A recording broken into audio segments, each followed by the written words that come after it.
Television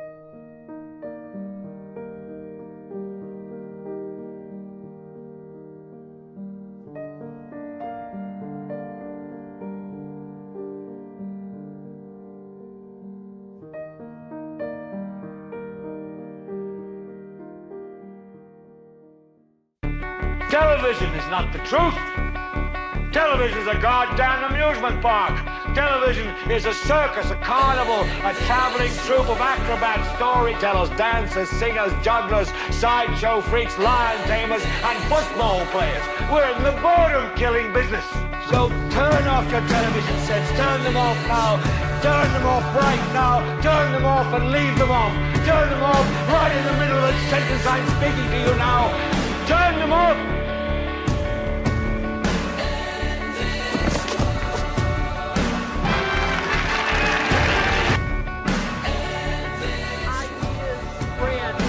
Stop them. An idea whose time has come cannot be stopped by any army.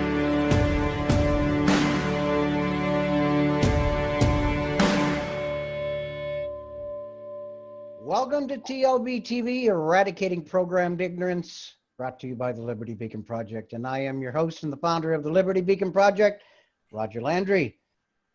Well, Rebecca, today we have a guest, somebody who I have known for quite a while, somebody I have a lot of respect for, because you know how I deal with health issues.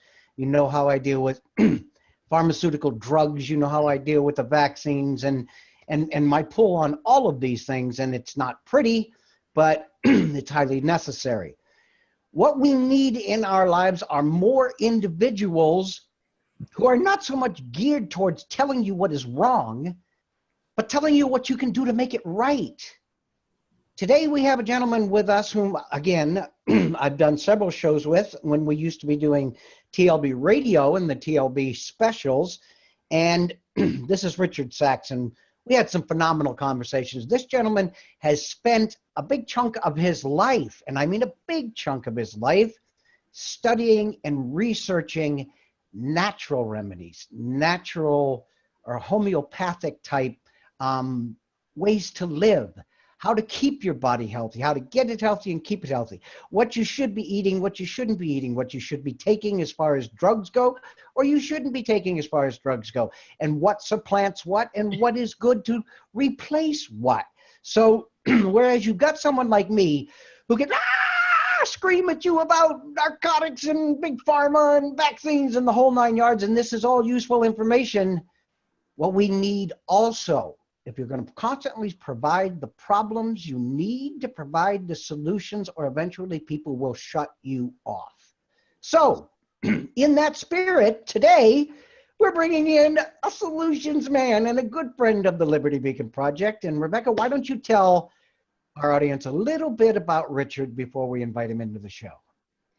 Excellent. I think, Roger, this is a great opportunity to not only talk about the things that you've already shared about him, but he has in-depth knowledge going well over 20 years worth of research in investigating economical and political power structures that have been controlling America.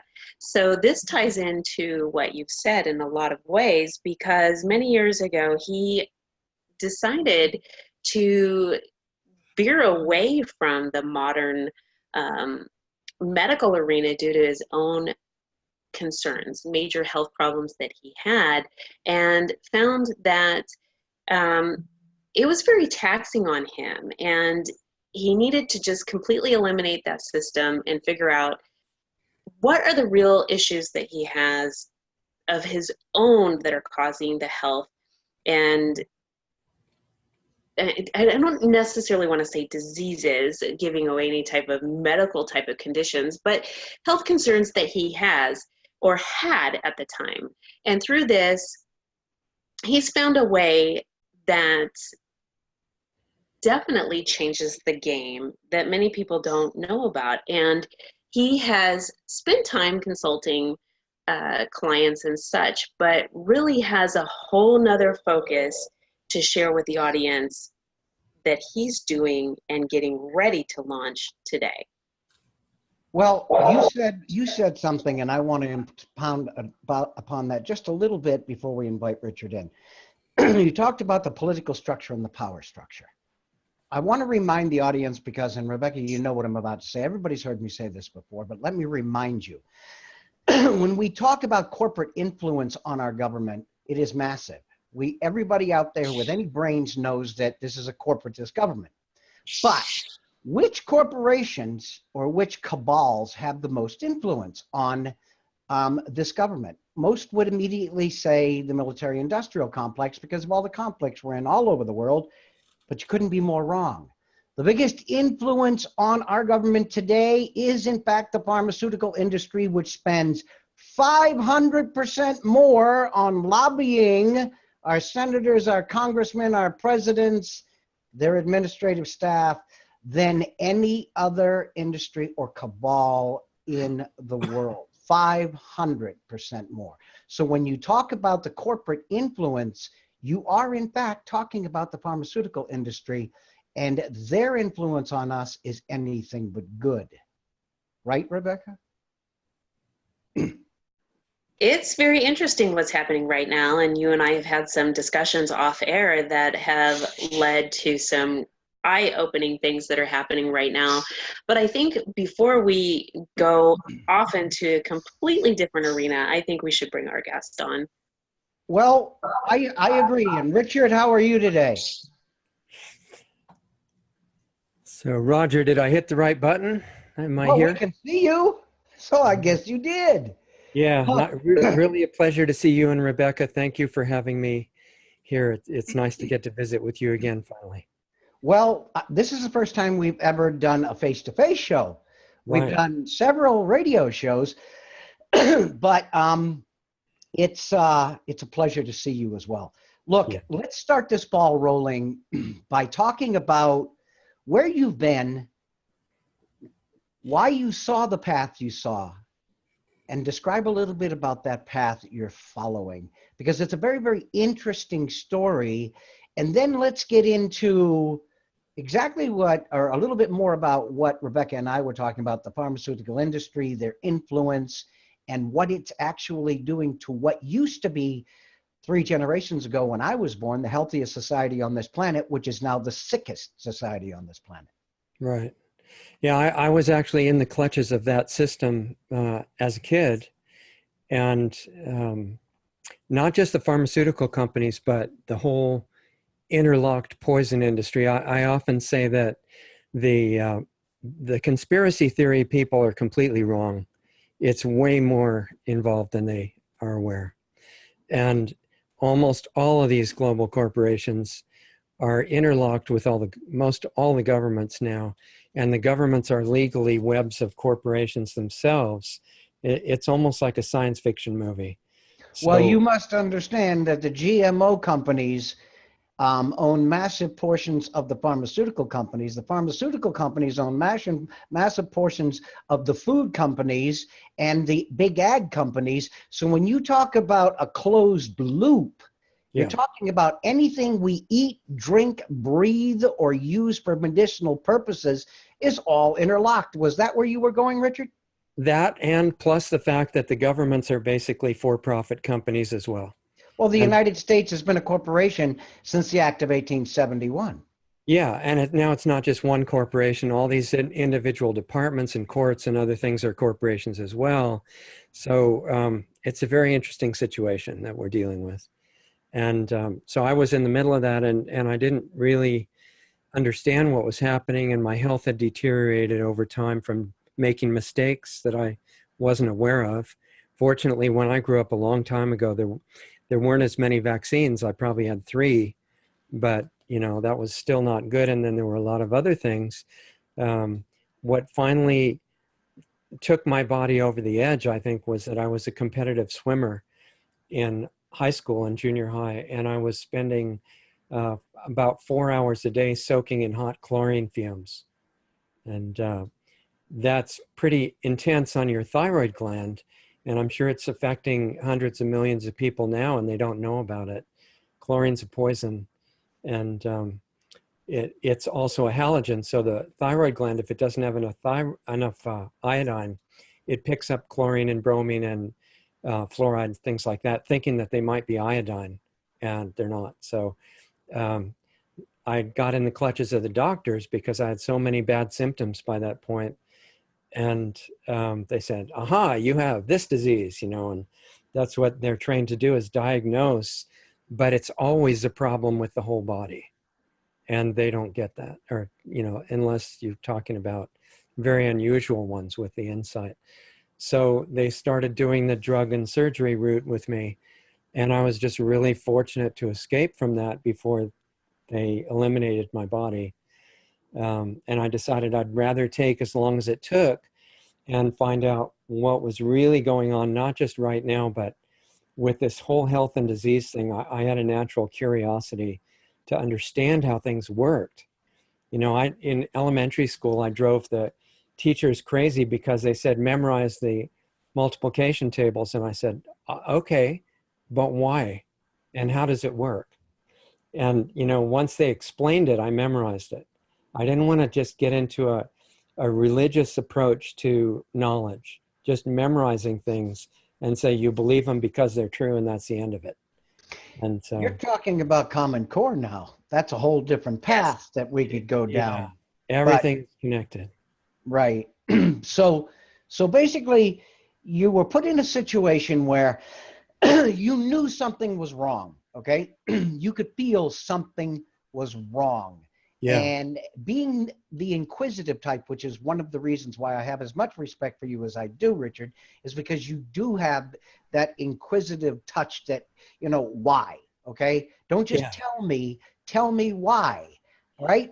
So here you are. You're going to start asking questions. You're going to start doing your own research. Pick it up from there and take us a little further down the path. Because where I want to end up with is this new project that you have. Yeah, I want to tell you about it. And I'm really eager for people to hear about it because we want to promote that for you. Okay, I think that would be wonderful. So when you were just making your comment about being inquisitive, it reminded me of a bumper sticker that I saw when I was a university student in the 1960s. And it said, question authority. This was when people were wondering if the Vietnam War was really, to save and serve humanity, or if there were single companies involved, and they're starting to question that. And I was among them. And then there was another bumper sticker that came out right after that, and it said, question everything. And I still think that's a good one. So I was questioning everything, and I started investigating. I hope my sound's okay. Can you hear me all right, Roger? Okay. So by the time the 1970s came along, I was probably way beyond what they were teaching in PhDs in medical school, but that's not saying much because they're doing the religious approach there. And they're just memorizing stuff, and they come out having heard it so many times that they think it has to be true because it's part of their identity. And it's like, there are so many examples, but the vaccines are one. Safe and effective is the mantra, like a religious mantra, and you're supposed to repeat it and hear it so many tens of thousands of times that you can't question it. And then it's cult training. You're sleep deprived, under tremendous peer pressure. It's just like they used to train the Moonies and the other cults, and you end up thinking you know all these things, but you don't know why. When I can walk into an MD's office, okay, which I did, when my grandchild was being taken for her first vaccinations, which I put a squelch on, Right. even back then. And I asked the doctor, I said, do you know the contents of that vaccination you're about to give my granddaughter? Of course they don't. And he said, there is no reason for me to know that. It's all in the insert. Can I read the insert to you before you administer this to my granddaughter? Well, there's really no need for that. Well, what about the fact that some people believe that vaccines can trigger autism in our children? And he said, again, he quoted the party line, vaccines never have, never will, and can never cause autism. Right. Everybody knows that. Except that in 4 of the vaccine inserts in the fine print, you need a magnifying glass to read. It specifically states one of the side effects may be the onset of autism. Now, we are all brought up to trust these doctors explicitly. They're walking godlets, okay? You don't question them. They've got 8 years of medical school. First of all, they only get 8 hours of vaccine training, and that is to tell them that everybody is supposed to have it. When he told me that vaccines cannot, never have, and never will cause autism, and I told him, here are 4 vaccines that have autism as a possible side effect, right in that insert you told me about, he literally told my daughter that her and her children were no longer welcomed at his practice. Exactly. Go ahead. There's really a couple of things on that, because you know what will be told to the consumer is that those are mandated things that have to be disclosed, but it's only a few and far between that may experience it, and so on and so forth. The other thing is, aside from that, you have the pharmaceutical companies that are required to place certain print on advertising, right?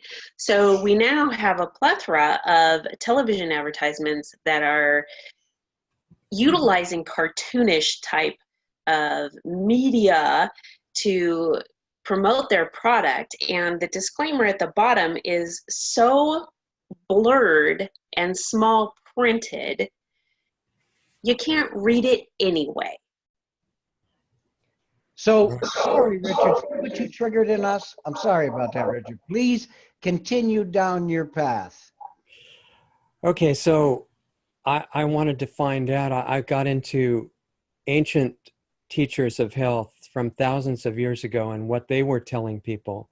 And they were all basing their teaching on a deep understanding of what they call the laws of nature, things that are never talked about now.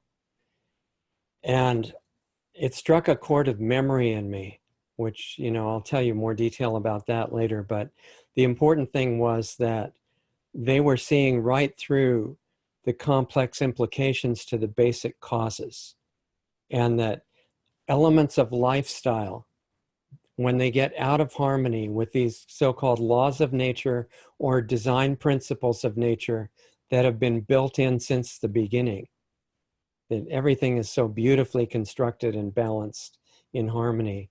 If you get out of balance with that, because we have free will and we can make mistakes as part of our learning process, which we're all doing here, then if you do that, you have what's called cause and effect. And there's nothing that happens by bad luck, which really doesn't exist, or any more than good luck does. Everything is coming from something. It's just that there's a time gap between most cause and effect pairs, and that throws most people off, and they never connect them. So the medical industry as it is now is built on taking advantage of that and says, well, don't worry, there's no cause, or if there is a cause, it doesn't matter what it is. We know what to do for it. And here's a toxic chemical, sorry, I mean medicine, and you just have to eat it and everything will be great. And then when it damages you too much, we'll just start cutting out your organs, and then you'll really be great. And that's kind of the way they go. And because of this kind of aura of authority of these doctors, you know, the word doctor is just, it's like priest. And you don't question it, because that's blasphemy in the religion of medicine. Well, So, especially when you're talking about something like cancer treatments where you've got the poison, slash, and burn. Okay, I'm going to give you chemotherapy, which anybody who's done any research knows is 94%, has a 94% failure rate. So you're telling me that you're going to poison my body, okay, my entire body, to get rid of this little tumor I have in one small location in my body. And what's going to happen is I've got a 94% chance that's going to fail. but I have about 100% chance that in less than 5 years, the poisons you put in my body that have a 94% failure rate are going to put me in the ground anyway. And if this doesn't work, then you're going to give me radiation, which is going to further deter or impair my immune system, all the way down to the cellular level. And then when that doesn't work, you're going to start cutting out the bad parts. So cancer treatments, instead of saying, okay, here's some CBD oil, or here's a few other natural treatments that have a 80, 90% success rate, they're illegal in this country. What's legal in this country? It's the poison, slash, and burn. Why? Because as soon as your doctor says, Mr. Landry, you have cancer, you are worth $300,000 to $500,000 to the pharmaceutical industry. Instantly. Yeah, I mean, so it's not all bad. I mean, look at the positive side. The doctors are getting to have a much better lifestyle from that. And also, you know, you're jumping to the conclusion that chemotherapy is a failure, but that's just because you're looking from the other side. It's actually completely successful. It's doing exactly what it's designed to do, which is, you know, someone within my close circle likes to share this little tidbit of information that doctors are practicing medicine. To see if they can learn it, you mean? Actually, they've learned it pretty well, though. Well, they're practicing, and not only to learn it, but to test. They have to have test subjects. But yeah. I've got to say, there are doctors that don't prescribe to money making, that's not what they're in it for. Right. Unfortunately, we have a large amount of people in a number of different industries right now, and this is one of the occupations that tends to have a huge money connection with Big Pharma. And Big Pharma obviously will tell you that all of the pharmaceutical products that are made are plant-based to start with anyway. Originally. Dr. Wolfson, who is going to be starting his own show on TLBTV this coming week, is someone that Rebecca is speaking to. This is a guy who gave up a very lucrative, this is a naturopathic cardiologist. You want to talk about two mutually exclusive terms, naturopathic and cardiologist? They don't go together.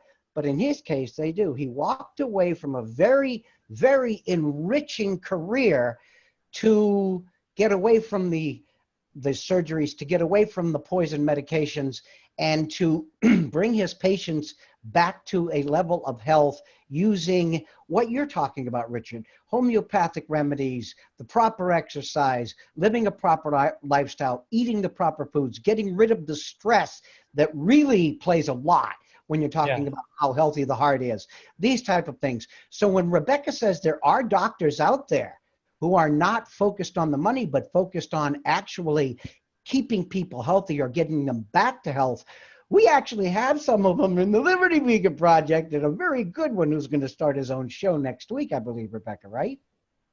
I don't have the specific date as of yet, but I know that it's coming. I'm interested, though, in hearing a little bit more because, Richard, I think you have veered into something that is a little bit different, and you were talking about the time and space element. Yeah. I know our time is very limited here. These are big subjects and we could easily spend a lot more time. But before I make a comment on that, I just want to let you guys know I'm not at all against doctors making a lot of money. I would like everybody to make a lot of money, but just doing things that help people. So, you know, education is really the main thing. And when you look at, I will get back to the time and space thing in a second because it ties in. But even the naturopathic colleges that are teaching a lot about the natural remedies and the herbal things and, you know, the ones that Roger mentioned with CBD oil and different things like that, I think those are really good, but they're still symptomatic. And that's an important level to do naturally instead of using a poisonous chemical to cover a symptom. But more basic than that is, why did the symptoms show up? And, you know, ideally, you want to get it so that that's basically almost never happening. And you can do that. And what I found out, that's what I was really after. And when you get into the time and space thing, it takes you inevitably into realms of what I guess you would inadequately call consciousness. And I found that these things are inseparable, because in order to understand how to take care of the body, you get tied up with how to take care of the mind and the emotions. And I had to discover some completely different ways of dealing with them. I don't think it's being done anywhere that I know of. Richard, This is going to be part of the project. do you believe that the ability to heal the body can be contained within the mind, within the thought process, within the aura of energy that surrounds all of us, and that when this energy is disturbed, there are physical ramifications for this? Definitely there are physical ramifications from everything, because everything is connected. And mind and body are both, I mean, I'm going to start getting into, just touch on some unusual concepts, if that's all right with you. And Are you talking about metaphysical?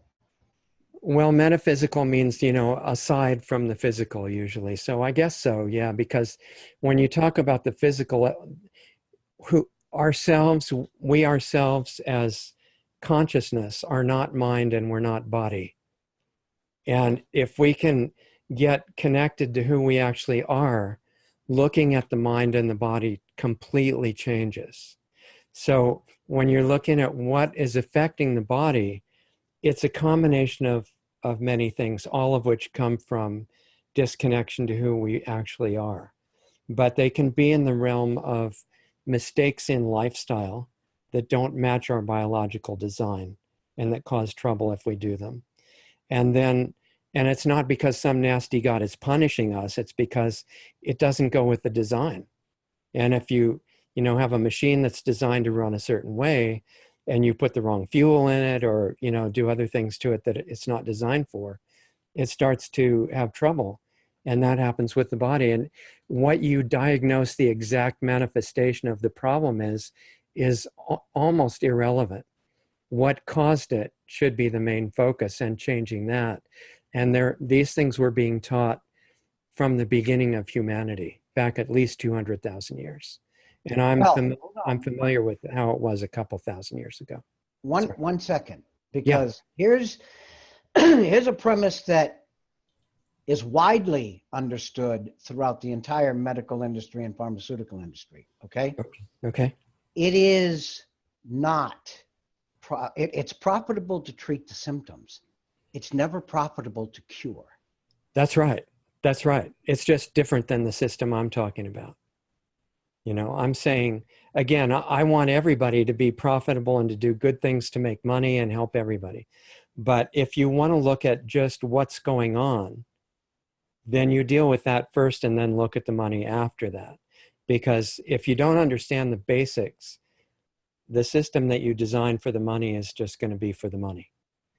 And, you know, you end up doing silly things like making money by killing everybody. And it's really not a super intelligent thing to do, because there are laws of nature that go beyond the physical level. And one of them that's been there since the beginning, which doesn't come from a religion or a philosophy or brilliant intellectual discovery, it's built in. And it says, because of the way we're connected to each other, anything we do to or for someone else comes back to us multiplied. And it doesn't matter if you believe in it, or if you know about it, or if you've ever read a book, it's totally irrelevant. It works. So if you're in the power structure, and, you know, if you guys are monitoring us out there, you need to think about this, because the people controlling the world and getting ready to exterminate life on it, which is the ultimate plan, and I know the details of what that's supposed to be. This is really clever, except in one aspect, and that's that if you succeed, you are making an unpleasant future for yourself because of the law I just quoted. So, but back to what you were talking about with mind and body and disturbance in consciousness, you know, affecting the physical body. That's true, but it's all the way up to if you eat a physical poison, even if you're in great calmness and harmony in your mind, with a few rare exceptions, it's going to have a negative effect. So if you can learn how the design works from the physical level all the way up, you find you don't even need natural remedies anymore. You just stay in really great condition, high energy, good health, ageless, very good emotional state until you're ready to leave this lifetime. That's normal. And any diversion from that means we're making mistakes. You said ready to leave this life. Yes, yes. You didn't say until you're ready to die. No, obviously, you're one of those people who thinks along the same lines I do. There is no such thing as death. no. I happen to remember going through it more than once. And I'm a firm believer that death does not exist in the universe. There is change because you have already made the point that it is energy that makes us, okay? If you stop and consider that the dynamic proof, the dynamics of energy is the state of energy can be changed, but it cannot be created or destroyed. If this is the case, death cannot exist. So you put a big smile on my face when you said, when you're ready to leave this life. You didn't say when you die. So no, you're going to shake your head around, get reoriented and say, wow, I'm still here. What's going on about everything I memorized? You know, it's not exactly like that. So, okay, I want to focus a little bit more because we do have a limited amount of time on this show. I know. I want to focus, and we're going to have you back because there's more things that you have to say, and Rebecca and I are not going to be happy with just doing one show with you. Okay. But that would be fun. what I want you to start talking about is you want to put together an institution. I'm not going to say anything more about that because I want you to explain it. And I want you to tell people how everything we've discussed up to this point leads into that. I would love to tell you about that, both of you. And, you know, the whole point of it, I have to say, is about whoever is meant to receive it. It's not about me, or, I mean, this is not any knowledge that belongs to me. It's been discovered over and over and over and over again from the beginning. And it's just when we are ready, we tie back into it. So I was getting deeper and deeper into the physical laws of nature, you know, what to eat, grounding, sunlight, exercise, sleep, all these physical level things. And then I had to find out a way to get through the psychological barriers that keep people from doing what they know they should for their health. And that's what they run into right away and why they don't always do it. So I found a way to relate to the mind and the body, both of which are self-aware, separate entities, by the way. And it would take whole shows to explain that.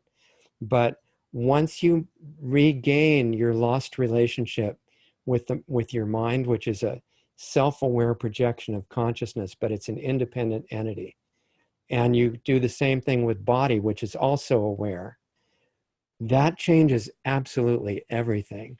Willpower for changes is no longer required. So I was getting deeper and deeper into these things. And I was going to be quiet indefinitely because recently we've had more than 60 holistic doctors murdered for 1,000th of what I have in mind to expose. And I thought I'd be more use if I stayed here for a while. But then I was asked briefly to be a co-host on a radio show. I'll try to go fast here because I know our time's limited.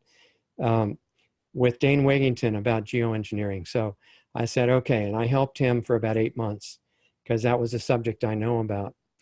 And it's not to control the weather, it's to destroy the weather patterns so that they can be blamed and your rights can be taken away to fix them when they're destroying them. And it's Oh, all, we're going to do a whole show on that, you and I, because I'm very, very, very yeah. well researched on There are, gene. as they say in Dune, plans within plans are involved in that.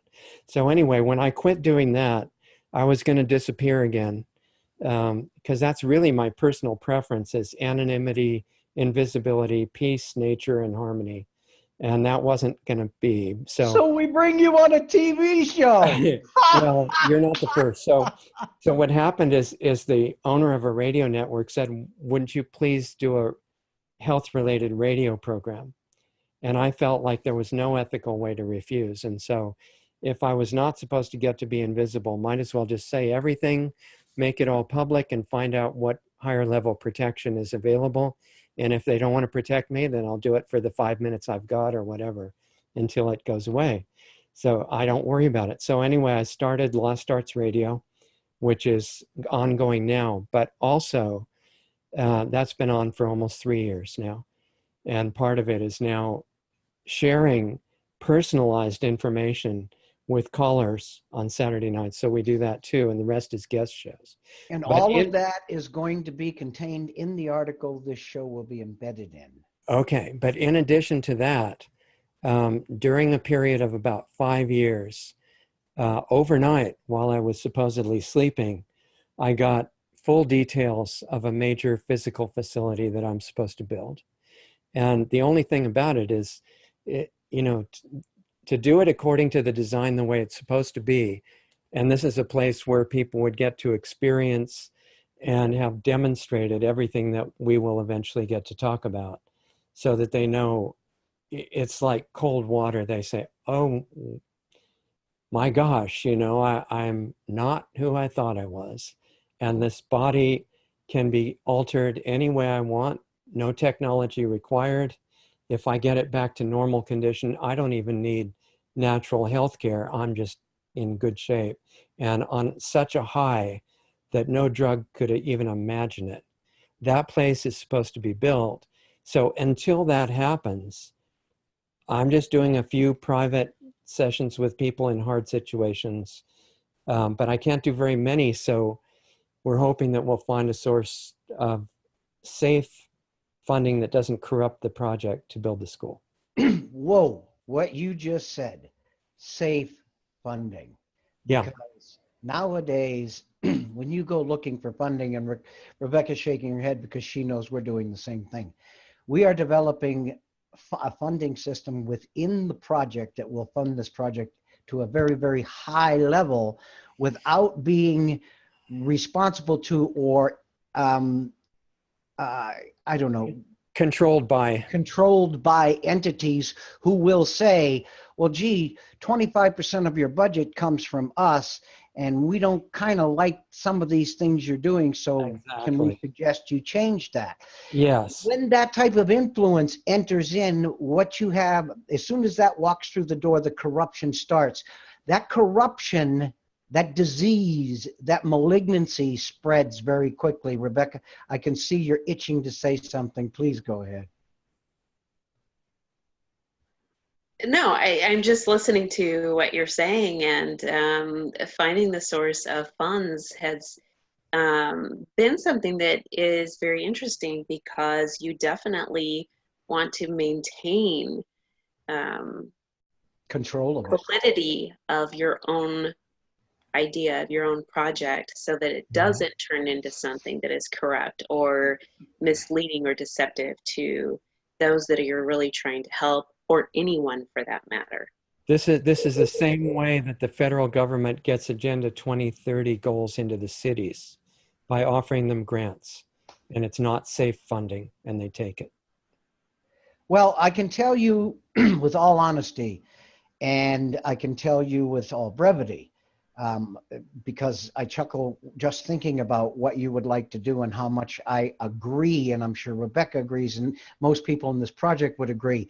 But we do have a very, very phenomenal and very lucrative funding mechanism that we are in the process right now of launching.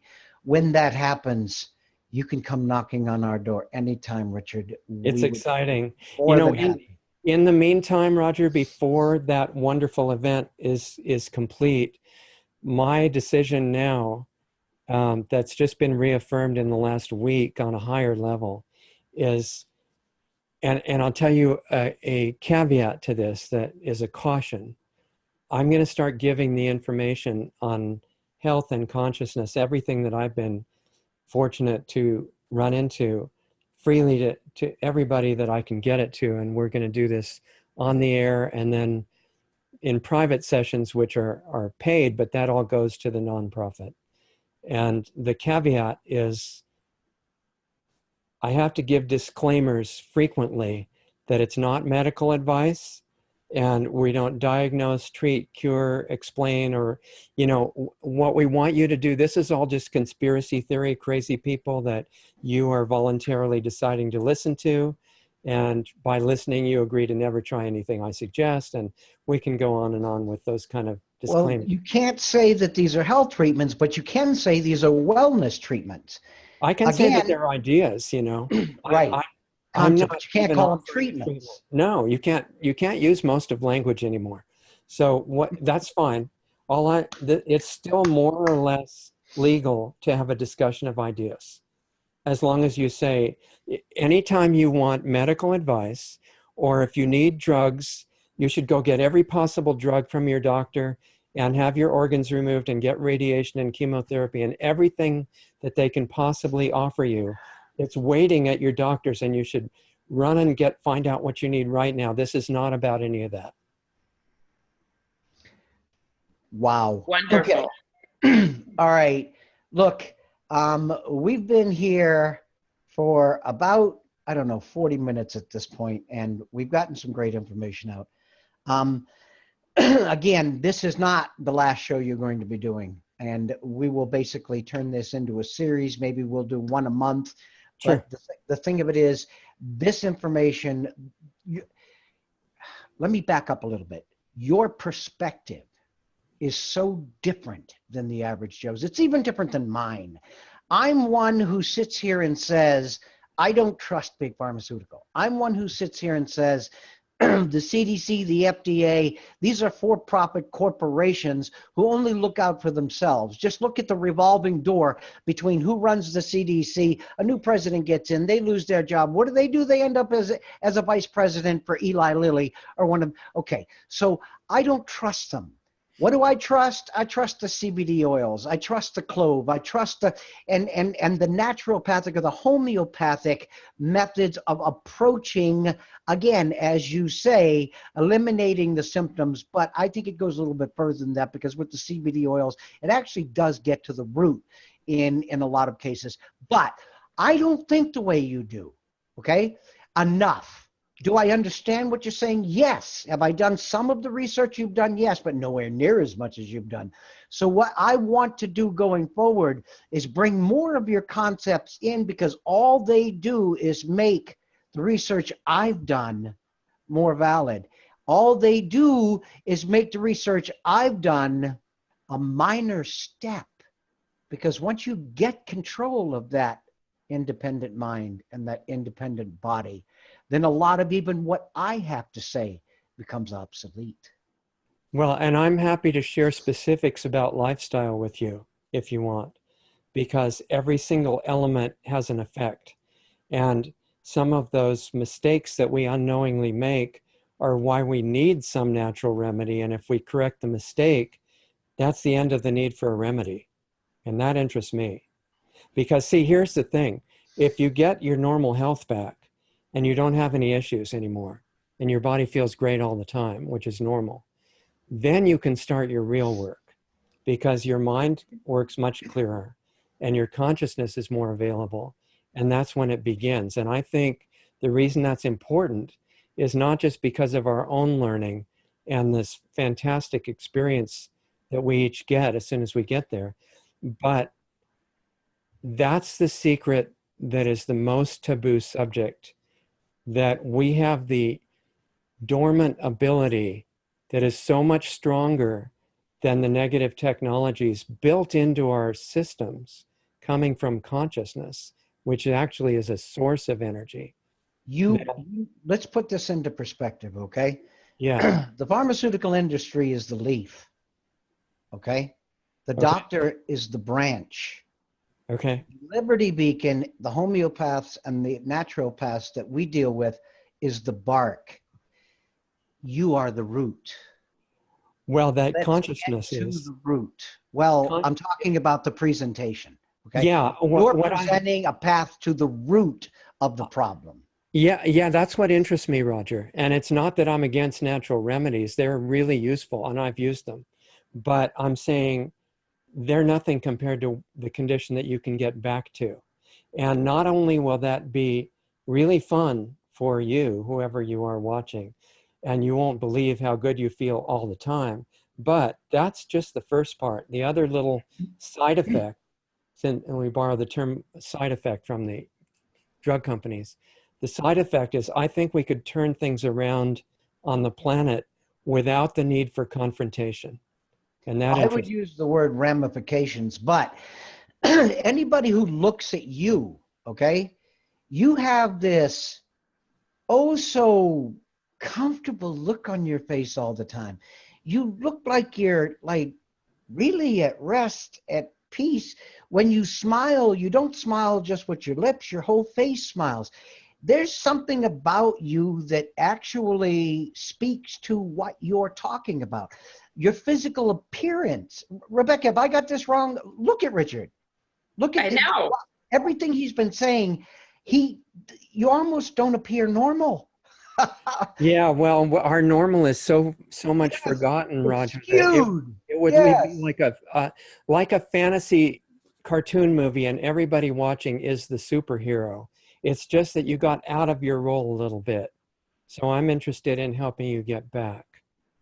All right, we're going to start wrapping this up, but the first thing I want to do is I want to throw the football to Rebecca, because Rebecca's been listening to all this, and I always like to hear her perspective, because even though Rebecca hasn't done the research that I've done or anywhere near the research you've done on a lot of these topics, she's an extremely intelligent woman, and she's been sitting here listening to everything and comparing it to what she knows and where she's sitting on this plane you're discussing.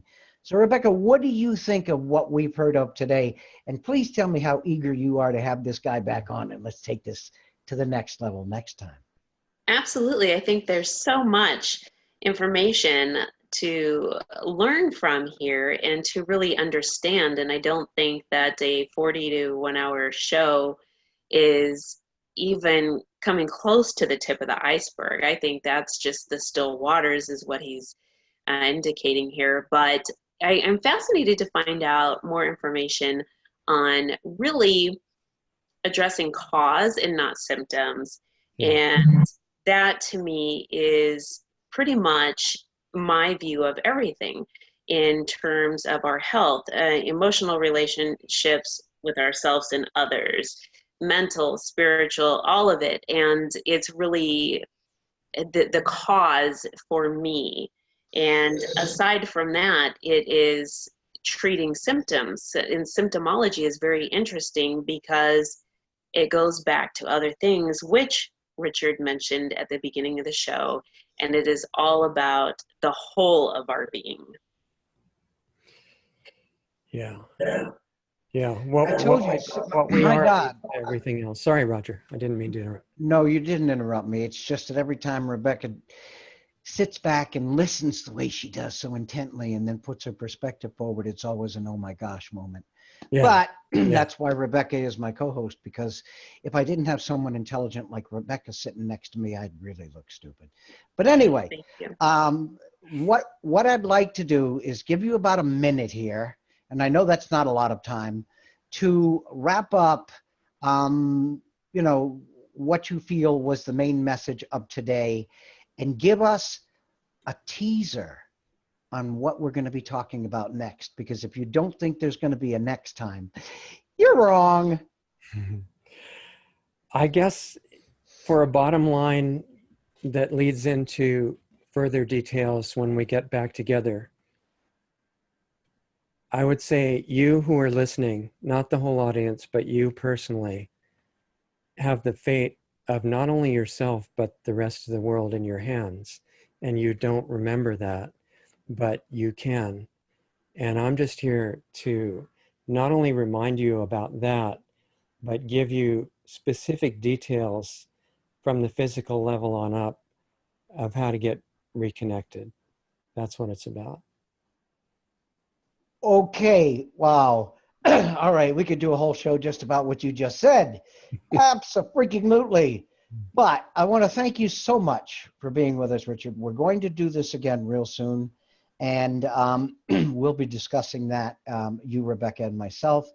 Rebecca, it's always such a pleasure to see you sitting beside me on this show. Thank you. Your outlook, your opinion, the way you look at things is always very enriching, not only to me, but I'm sure to everybody in the audience. Yeah. And to everybody who's watching us, expect Richard back. And not just one more time. I have a feeling this is going to be a series that's going to carry on for quite a while. And he wants to put information out, and we want to take that information and we want to disseminate it in the biggest way possible. Next time you come on, Richard, we're going to talk a little bit more about this, this facility you wish to build.